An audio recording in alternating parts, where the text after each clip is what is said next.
নমস্কার বন্ধুরা, আমার কথা ব্লগ চ্যানেলে আপনাদের সবাইকে স্বাগত জানিয়ে আজ আমি রান্না করছি পেঁয়াজ পোস্ত।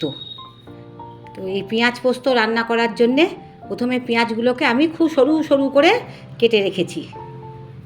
তা এই সুন্দর করে সরু সরু করে কেটে রেখে দিয়েছি। আর আমি নিয়েছি পোস্ত। এই পোস্ত নিয়েছি, পোস্তর মধ্যে দুটো কাঁচা লঙ্কা আর দুটো পাকা লঙ্কা নিয়েছি। আর পোস্তটাকে আমি আগে শুকনো গুঁড়িয়ে নিয়েছি, তাহলে পোস্ত বাটাটা খুব ভালো হয়। তো এইবার আমি পোস্তটাকে তো জল দেবো, দিয়ে পেস্ট করব। আর এদিকে আমি কড়াইতে তেল দিয়ে দিলাম। তা কড়াইয়ে তেল দিয়ে আমি কাঁচা পাকা দু রকমেরই লঙ্কা দিলাম, মানে কাঁচা লঙ্কাই আর কি পেকে গেছে সেই দিলাম। দিয়ে আর একটু দিয়েছি পাঁচফোড়ন। তা এবার যেই হয়ে গেল, পাঁচফোড়নের বেশ ভাজা ভাজা সেন্ট বেরিয়ে গেল, পেঁয়াজগুলোকে আমি দিয়ে দিলাম। সব পেঁয়াজগুলোকে আমি তেলের মধ্যে এবার ছেড়ে দিলাম। তা এবার নাড়াচাড়া করতে হবে, খানিকক্ষণ আমি ভাজা ভাজা করব। এক্ষুনি আমি পেঁয়াজের মধ্যে নুন দেব না। তো খানিকক্ষণ বেশ কিছুক্ষণ ভাজা ভাজা করব, তারপরে আবার পরেরগুলো দেখাবো। তো এখন আমি অনেকক্ষণ ধরেই নাড়াচাড়া করছি। তো দেখুন বেশ অনেকটা পেঁয়াজ আমার কমে গেছে, আর পেঁয়াজের রঙটাও বেশ অন্যরকম আমার এসে গেছে। তো এবার অনেকটা এসে গেছে, অনেকক্ষণ ধরেই আমি বেশ ভাজা ভাজা করলাম। তা এইবার আমি আরও কিছুক্ষণ সময় ধরেই আমি ভাজা ভাজাটা করব।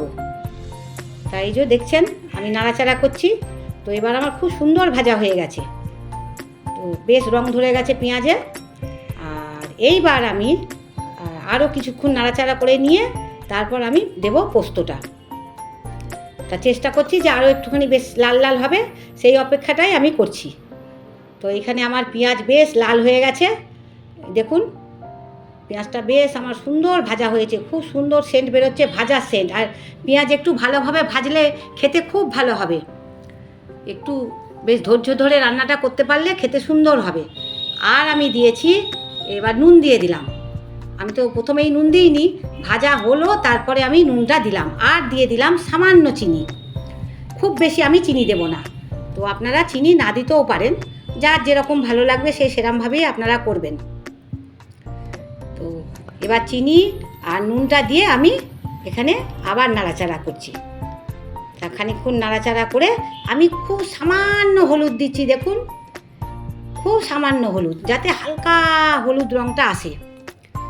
তো দিয়ে এবার আমি আরও কিছুক্ষণ নাড়াচাড়া করব। তো আরও কিছুক্ষণ আমি এবার নাড়াচাড়া করছি। ওই দেখুন একটু কালারটা একটু বেশ ভালো এলো। তো ওই কালারের জন্যেই আমি একটুখানি সামান্য হলুদ দিলাম। আর এইবার আমি ওই যে পোস্ত যেটা আমি পরে জল দিয়ে বাটলাম, গুঁড়ো পোস্তটা, সেইটা এইবার আমি ঢেলে দিলাম। তাই সব পোস্তটা আমি পেঁয়াজের মধ্যে এবার আমি ঢেলে দিচ্ছি। আমার পোস্ত ঢালা হয়ে গেল পেঁয়াজের মধ্যে। এবার আমি নাড়াচাড়া করব। এবার আমি নাড়াচাড়া করছি। আর দেখুন পোস্তটা দিয়েও আমি খুব সুন্দর করে নাড়াচাড়া করব, ভাজা ভাজা করব। আর পোস্তর যে বাটিতে জল আছে ধোয়া আর কি, পোস্ত ধোয়া জলটা, সেটুকুনিকেও আমি দিয়ে দিচ্ছি, খুব গাঢ়ই জল। তো সেটা আমি দিয়ে দিলাম। দিয়ে এইবার আরও কিছুক্ষণ নাড়াচাড়া করছি।